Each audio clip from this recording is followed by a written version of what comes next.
Maka terlebih dahulu khatib berwasiat kepada diri khatib sendiri, kepada seluruh kaum muslimin untuk senantiasa meningkatkan ketakwaan kepada Allah, mengerjakan segala perintahnya, meninggalkan larangannya, dan mudah-mudahan kita digolongkan ke dalam orang-orang yang bertakwa.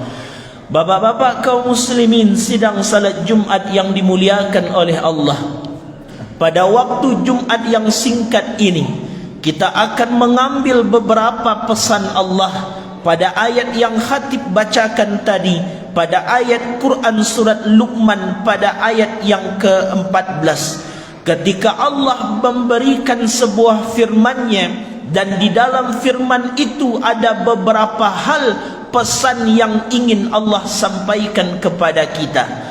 Wa wasainal insana biwalidayhi hamalatsu ummuhu wahnan ala wahnin wa fisaluhu fi amaini anishkurli waliwalidayka, kata Allah. Maka setidaknya ada 3 pesan Allah di situ. Yang pertama kata Allah, anishkurli, bersyukurlah engkau kepadaku, kata Allah. Inilah yang selalu diingatkan oleh Allah. Bahkan di Quran surat ke-46 ayat ke-15, Allah pun juga berpesan, Rabbi auzi'ni an ashkura ni'mataka allati an'amta alayya. Ketika engkau berdoa kepada Allah, engkau bermohon kepada Allah, maka apa yang mesti engkau minta dan kau mohonkan, jadilah hamba yang selalu bersyukur kepada Allah. Ternyata di dalam Al-Quran ada banyak pesan Allah terkait dengan syukur itu sendiri. Lantas apa yang dimaksud dengan syukur itu sebenarnya? Apakah ketika lidah kita mengucapkan Alhamdulillah sudah syukur? Ketika lidah ini berterima kasih kepada Allah, apakah sudah syukur? Maka kita akan kutip sebuah pendapat dari ulama-ulama terdahulu. Ketika dahulu Syekh Junaid Al-Baghdadi, beliau masih berusia 7 tahunan kecil, beliau sedang bermain-main di hadapan gurunya Imam Sirri As-Sakati. Ketika usia Imam Junaid baru 7 tahun, bertanya gurunya kepada beliau, wahai Junaid Al-Baghdadi, apa menurutmu yang dimaksud dengan syukur itu? Menjawablah kemudian anak berusia 7 tahun, Imam Junaid di kala itu, yang dimaksud dengan syukur itu, kata beliau, ala ta'siyallah bin ni'mah, tidak engkau gunakan nikmat Allah untuk bermaksiat kepadanya. Inilah syukur itu, kata beliau. Coba renungkan bapak kaum muslimin, seorang anak kecil usia 7 tahun dahulunya, yang akhirnya kemudian menjadi seorang ulama besar, ketika ditanya tentang syukur, ia menjawab tidak mempergunakan nikmat Allah untuk bermaksiat kepadanya. Maka ini menjadi sebuah ucapan yang menghujam dalam diri kita. Dari sekian banyak nikmat yang Allah berikan, tidak usah kita hitung yang dari luar, tidak usah kita hitung berapa banyak harta yang kita terima dari Allah, jabatan yang sedang kita dapati dari Allah, tapi hitung nikmat yang ada dalam jasad kita masing-masing. Berapa nikmat itu yang memang digunakan untuk taat dan tidak bermaksiat kepadanya? Coba kita renungkan di hari Jumat ini, karena memang Jumat ini hanya sekedar untuk mengingatkan kepada kita, hanya untuk merenungkan kepada kita. Kita terkadang masih salat dengan lalai, tapi Allah masih memberikan sehat untuk kita.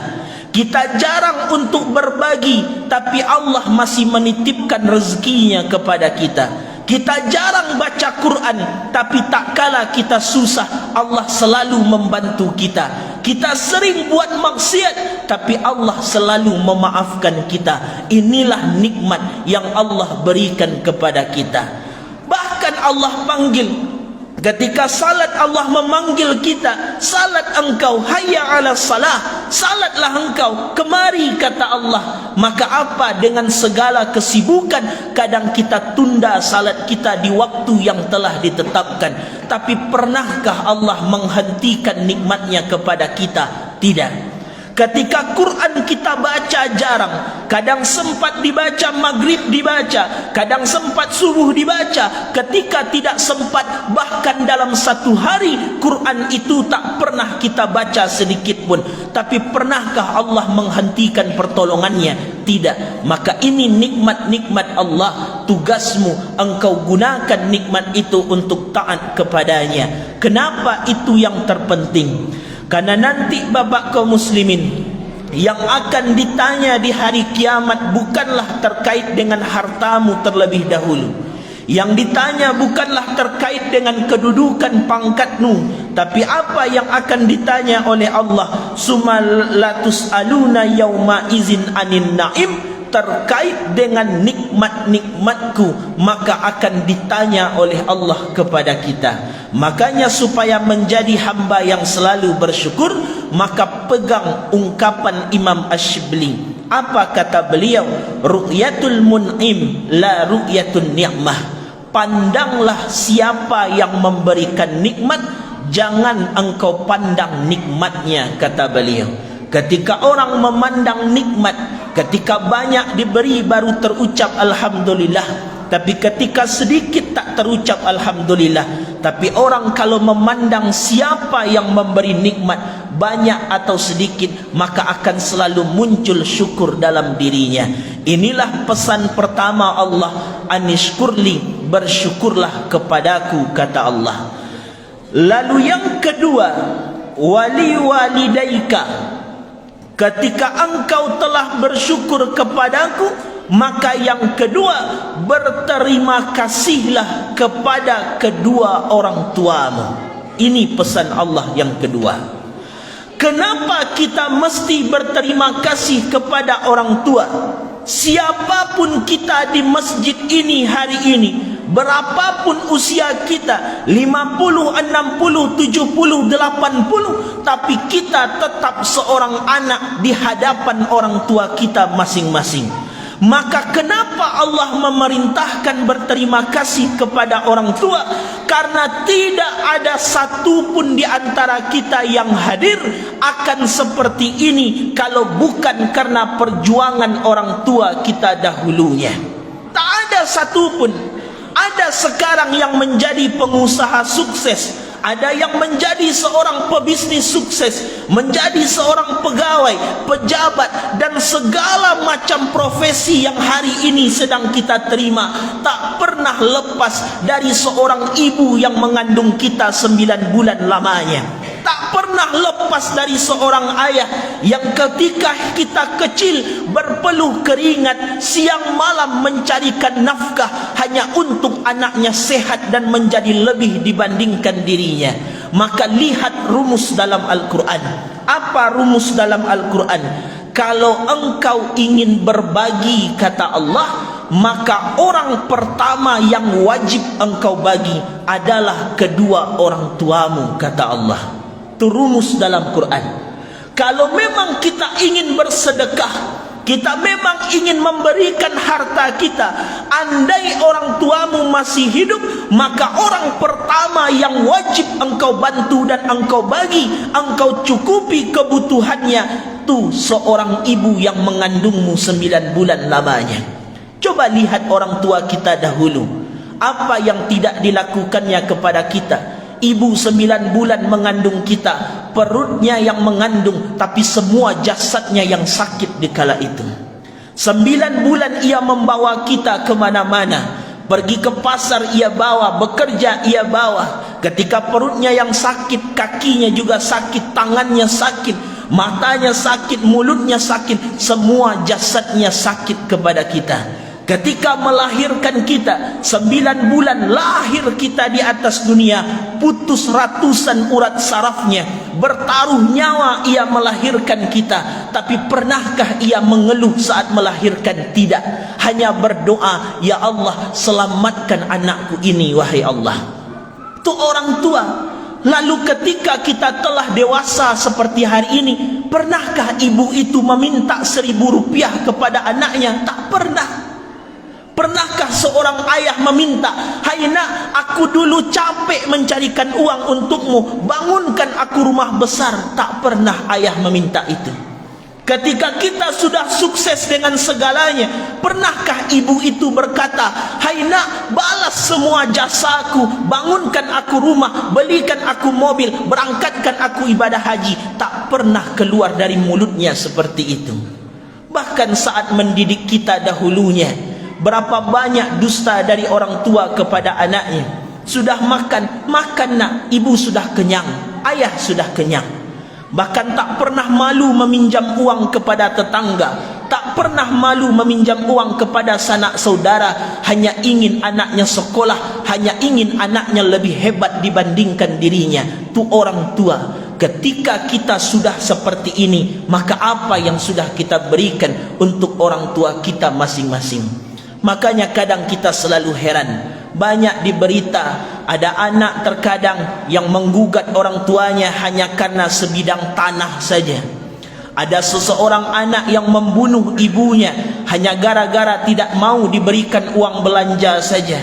Maka pesan Allah dalam Luqman ayat ke-14, kalau engkau sedang kesal dengan ibumu, maka coba baca ayat ini. Wa wasainal insana biwalidayhi hamalathu ummuhu wahnan ala wahnin. Kalau memang engkau ingin kesal kepada orang tuamu, pikir-pikir dulu, kata Allah.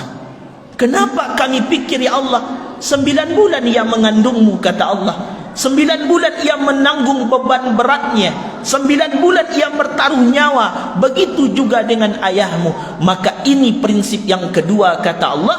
Setelah engkau berterima kasih kepada Allah, maka jangan lupa berterima kasih kepada kedua orang tuamu. Yang kita khawatirkan, bapak kaum muslimin, kita salat 5 kali tak pernah kita tinggal. Tahajud kita tunaikan, duha kita laksanakan, syuruk kita kerjakan. Kita baca Quran sering, tapi orang tua kadang tak sempat kita untuk melihatnya ketika hidup. Salat kita sering, tapi tak sempat kita membacakan Al-Fatihah untuk orang tua kita yang telah meninggal. Maka pertanyaannya, kita siapa sehingga sampai lupa dengan orang tua kita masing-masing? Bahkan seorang anak punya keluarga baru, ditelepon oleh ibunya. Apa jawaban anak? Belum bisa pulang, mak. Belum bisa pulang, pak. Kenapa belum bisa pulang? Sibuk, tak bisa pulang. Tega mulut seorang anak mengatakan sibuk kepada orang tuanya. Tega seorang anak mengatakan sibuk kepada ayahnya. Pernahkah ayah itu mengatakan, belikan baju pak, belikan baju mak, jangan nanti bapak sibuk dan segalanya? Tak pernah. Maka yang kedua, kata Allah, berterima kasihlah kepada kedua orang tuamu. Ada ia hari ini, cukupi kebutuhannya. Ketika ia telah meninggal, jangan lupa hantarkan doa-doamu kepada beliau. Karena Syekh Nawawi Al-Bantani mengatakan, orang yang meninggal dunia diibaratkan seperti orang yang sedang tenggelam dalam lautan luas. Ketika ia seperti orang yang tenggelam, maka orang tenggelam butuh kepada tempat bergantung. Maka apa tempat bergantungnya orang meninggal? Itulah doanya dari orang-orang yang masih hidup untuk mereka. Maka doakan orang tua kita, selamatkan mereka, sampaikan kepada Allah. Jangan kau siksa orang tua kami, ya Allah, karena mereka telah susah mendidik kami. Jangan kau sulitkan mereka dalam kuburnya, karena mereka telah sulit untuk mendidik kami. Maka ini pesan Allah di dalam Al-Quran. Apa pesan Allah? Anishkurli, bersyukur kepadaku, wa walidaika, dan berterima kasih kepada kedua orang tuamu. Kalau engkau tidak mau dengan dua itu, engkau tidak berterima kasih kepada Allah, engkau tidak berterima kasih kepada kedua orang tuamu, ilayyal masir, tapi yakinlah engkau pasti akan kembali kepadaku, kata Allah. Itulah pesan terakhir Allah. Apa pesan Allah? Maupun engkau syukur atau tidak, durhaka atau taat kepada orang tua, yang engkau suatu saat pasti akan kembali kepadaku, kata Allah. Fangdabiru ya ulil absar la'allakum turhamun.